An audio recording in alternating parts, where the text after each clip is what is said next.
ഇപ്പോൾ ഇന്ത്യയൊട്ടാകെ ചർച്ചയായിക്കൊണ്ടിരിക്കുന്ന സിനിമയാണ് ലോക ചാപ്റ്റർ 1 ചന്ദ്ര എന്ന മലയാള സിനിമ. വെറും 30 കോടിക്ക് എങ്ങനെയാണ് ഇത്രയും വലിയ സിനിമ നിർമ്മിക്കാൻ കഴിഞ്ഞതെന്നും അതിനവർ ഉപയോഗിച്ച ആർട്ട് വർക്കുകളും സെറ്റുകളും ലൊക്കേഷനും അതുകൂടാതെ സിനിമയിലെ മറ്റ് രസകരമായ കാര്യങ്ങളെക്കുറിച്ചാണ് ഈ വീഡിയോയിലൂടെ പറയാൻ പോകുന്നത്. അതുകൊണ്ട് സിനിമ കാണാത്തവർ ഇനിയുമുണ്ടെങ്കിൽ ഈ വീഡിയോ ദയവായി സ്കിപ്പ് ചെയ്തു പോവുക.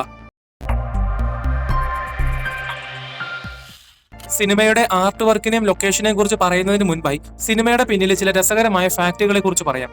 ആദ്യമായി ഈ സിനിമയ്ക്ക് ലോക എന്ന് പേരിട്ടത് സിനിമയ്ക്ക് പാട്ടെഴുതിയ വിനായക് ശശികുമാർ ആയിരുന്നു. അതോടൊപ്പം സിനിമയിലെ മൂത്തോൻ മമ്മൂട്ടിയാണെന്ന് എല്ലാവർക്കും അറിയാം. എന്നാൽ സിനിമയിൽ കാണിച്ചിരിക്കുന്ന മൂത്തോന്റെ കൈ മമ്മൂട്ടിയുടേതല്ല, അത് മറ്റാരുടെയാണ്. മമ്മൂട്ടി സിനിമയ്ക്ക് ശബ്ദം മാത്രമേ കൊടുത്തിട്ടുള്ളൂ. സിനിമയുടെ ആദ്യ ഭാഗം വലിയ വിജയമായാൽ മാത്രമേ താൻ അഭിനയിക്കുകയുള്ളൂ എന്ന് മമ്മൂട്ടി തുടക്കത്തിലെ അവരോട് പറഞ്ഞിരുന്നു. അതുകൊണ്ട് ഇനി എന്തായാലും മമ്മൂട്ടിയെ മൂത്തോനായി സിനിമയിൽ കാണാൻ കഴിയുമെന്നുള്ള പ്രതീക്ഷയുണ്ട്. ഇനി സിനിമയിലെ ഏറ്റവും പ്രധാനപ്പെട്ട ഒരു സംഭവമാണ് ചന്ദ്രയുടെ ചെറുപ്പത്തിൽ ഒരു വവ്വാലിൽ നിന്നും കടിയേൽക്കുകയും പിന്നീട് ചന്ദ്ര അതിമാനുഷികനായ ഒരാളായി മാറുകയും ചെയ്യുന്നത്. എന്നാൽ വവ്വാലിൽ നിന്നും ഏൽക്കുന്ന കടി ഒരുതരം വൈറസ് ആണെന്ന് ചന്ദ്ര തന്നെ സിനിമയിൽ പറയുന്നുണ്ട്. വൈറസ്, വവ്വാൽ എന്നീ കൺസെപ്റ്റ് സംവിധായകന് കിട്ടിയത് 2018 കേരളത്തിലുണ്ടായ നിപ്പ വൈറസിൽ നിന്നുമാണ്. അന്ന് വവ്വാലുകളിൽ നിന്നുമാണ് നിപ്പ പിടിപെട്ടത് എന്നുള്ള വാർത്തകൾ പരക്കെ വ്യാപകമായിരുന്നു. അതുകൊണ്ടാണ് വവ്വാലും വൈറസും സിനിമയിൽ കണക്ട് ചെയ്യാമെന്ന് സംവിധായകൻ തീരുമാനിക്കുന്നത്. സിനിമയിലെ ടൊവിനോ തോമസിന്റെ കഥാപാത്രം ചാത്തനാണ്.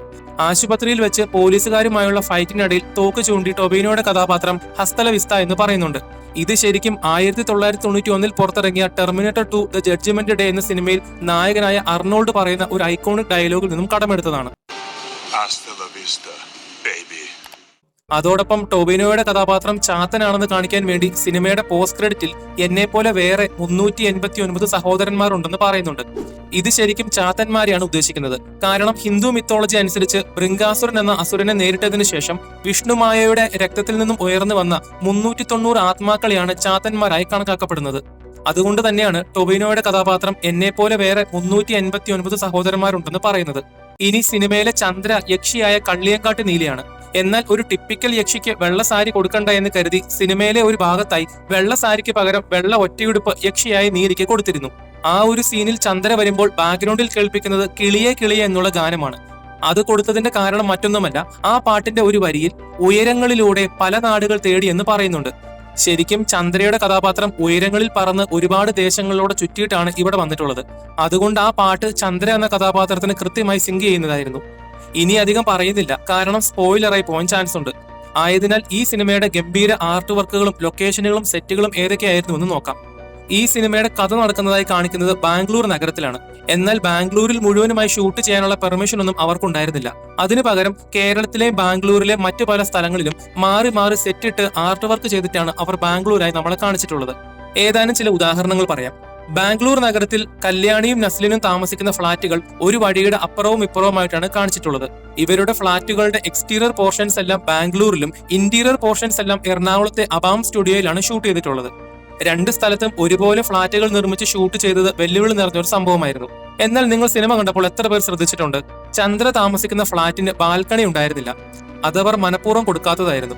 കാരണം ഒരു ബാൽക്കണി ഉണ്ടായിരുന്നെങ്കിൽ ജനൽ വഴിയുള്ള അവരുടെ രണ്ടുപേരുടെയും കാഴ്ച ഇത്രയും മനോഹരമാകത്തില്ലായിരുന്നു. അതുകൊണ്ട് തന്നെ അവിടെ ഉണ്ടായിരുന്ന ബാൽക്കണി അവർ കാർഡ്ബോർഡും ഫൈബറും ഉപയോഗിച്ച് മറയ്ക്കുകയായിരുന്നു ചെയ്തത്. അതുമാത്രമല്ല, ഒരു റോഡിന് ഇരുവശത്തുമുള്ള ബാൽക്കണി ഇല്ലാത്ത ഫ്ളാറ്റുകൾ പ്രിയദർശന്റെ വന്ദനം എന്ന സിനിമയിൽ നിന്നും റെഫറൻസ് ആയി എടുത്തിട്ടുള്ളതാണ്. അതോടൊപ്പം ചന്ദ്രയിലെ ഫ്ളാറ്റിലെ അണ്ടർഗ്രൗണ്ടായി കാണിച്ചിരിക്കുന്നത് എറണാകുളത്തെ ഒരു ഗോഡൌൺ ആയിരുന്നു.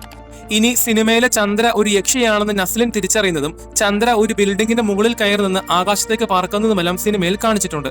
എന്നാൽ ആ ഭാഗങ്ങളെല്ലാം ഷൂട്ട് ചെയ്തിട്ടുള്ളത് ബാംഗ്ലൂരിലല്ല, പകരം തൃശൂർ ജില്ലയിലെ ചാലക്കുടി ടൗണിലെ ഒരു ഷോപ്പിംഗ് ആർക്കേഡിന്റെ ഇടയിലുള്ള വഴിയിലായിട്ടാണ്. എന്നാൽ നിങ്ങൾ എത്ര പേർ ശ്രദ്ധിച്ചിട്ടുണ്ട്? ഈ സിനിമയിലെ ബാംഗ്ലൂർ നഗരത്തിന്റെ രാത്രി ഭാഗങ്ങൾ കാണിക്കുമ്പോൾ റോഡിൽ പലയിടത്തായി വെള്ളത്തിന്റെ അംശം കാണുന്നുണ്ട്. അതിന്റെ കാരണം സിനിമയുടെ സംവിധായകന് ബാംഗ്ലൂർ നഗരത്തിന്റെ ലുക്ക് ജപ്പാനിലെ ടോക്കിയോ നഗരത്തിന്റെ ലുക്ക് പോലെ വേണമായിരുന്നു. അതുകൊണ്ട് സിനിമയുടെ ആർട്ട് ഡയറക്ടർ നഗരത്തിലെ സ്ട്രീറ്റുകളിലും ബിൽഡിങ്ങുകളിലും അവിടെ ഉപയോഗിച്ചിരിക്കുന്ന ലൈറ്റ് ബോർഡുകളുടെയും കളർ ലാമ്പുകളുടെയും റിഫ്ലക്ഷൻ കിട്ടി ഒരു ഇന്റൻസ് മൂഡ് കിട്ടാൻ വേണ്ടിയായിരുന്നു സ്ട്രീറ്റിലെ റോഡുകളിൽ വെള്ളം തളിച്ചിട്ടുള്ളത്. അങ്ങനെയാകുമ്പോൾ ചുറ്റുമുള്ള ലൈറ്റുകളുടെ റിഫ്ലക്ഷൻ നിലത്തെ റോഡുകളിൽ കാണാൻ കഴിയുമായിരുന്നു. സിനിമയിലെ മറ്റൊരു ഗംഭീര ആർട്ട് വർക്കായിരുന്നു നീലിയുടെ ചെറുപ്പ കഥാപാത്രം ഗുഹയിലേക്ക് പോവുകയും അവിടെ ഒരു തല പോയ പ്രതിമ കാണുകയും ചെയ്യുന്നത്. ആ ഒരു ഗംഭീര ഗുഹ സെറ്റല്ല, പകരം കണ്ണൂർ ജില്ലയിലെ കുഞ്ഞിപ്പറമ്പ് ഗുഹയാണത്. ഗുഹയിൽ ചെറിയ മാറ്റങ്ങൾ വരുത്തി അവിടെ കാണുന്ന തലയില്ലാത്ത പ്രതിമയും അതിനോട് ചേർന്ന് കിടക്കുന്ന ചക്രങ്ങളും മറ്റ് എക്യുപ്മെന്റ്സും എല്ലാം തെർമോകോൾ ഉപയോഗിച്ചാണ് അവർ നിർമ്മിച്ചുണ്ടാക്കിയത്. സിനിമ കണ്ടപ്പോൾ ഇതൊന്നും തെർമോകോൾ ആണെന്ന് വിശ്വസിക്കാനേ കഴിഞ്ഞിരുന്നില്ല. അതോടൊപ്പം സിനിമയിലെ ചില ഗുഹയുടെ എക്സ്റ്റെൻഡഡ് പോർഷൻസ് ഷൂട്ട് ചെയ്തിട്ടുള്ളത് പിറവത്തിലെ കൊച്ചരിക്കൽ കേവ്സിൽ വെച്ചിട്ടാണ്. സിനിമയിൽ കാണിക്കുന്ന മറ്റൊരു ഗുഹയാണ് കടമറ്റത്ത് കത്തനാർ കള്ളിയങ്കാട്ട് നീലെ തളയ്ക്കുന്ന വെള്ളമൊഴുകുന്ന ഗുഹ. വെള്ളമൊഴുകുന്ന ആ ഒരു ഗുഹ ഇടുക്കി ജില്ലയിലെ പ്രശസ്തമായ അഞ്ചുരുളി വാട്ടർ ടണലാണ്. എന്നാൽ ആ ഒരു ഗുഹയുടെ മുകളിൽ നിന്നും താഴേക്ക് വെള്ളം വീഴുന്നതായി സിനിമയിൽ കാണിക്കുന്നുണ്ട്.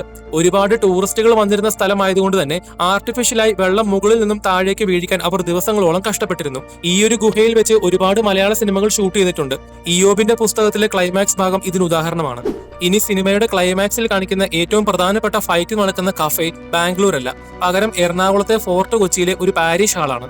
ഫോർട്ട് കൊച്ചിയിലെ പാരിഷ് ഹോളും അതിനു മുൻപിലുള്ള സ്ട്രീറ്റും ബിൽഡിംഗും എല്ലാം വളരെ ഭംഗിയായി ആർട്ട് വർക്ക് ചെയ്ത് അവർ ബാംഗ്ലൂരാക്കി മാറ്റുകയായിരുന്നു ചെയ്തത്.